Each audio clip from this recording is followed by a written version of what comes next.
Hello everybody. In today's video, I'm going to show you how to limit battery charge to 80% on HP laptop.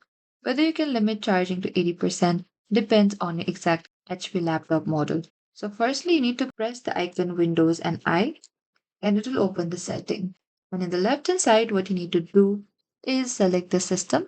Under the system, you need to scroll a bit down and find this power and battery and select this power and battery. Over here, you can open the power management option or the battery health manager if you find this, as this laptop does not contain that power battery health manager. And after you find your HP model, you can select the maximize my battery health or maximize battery health management.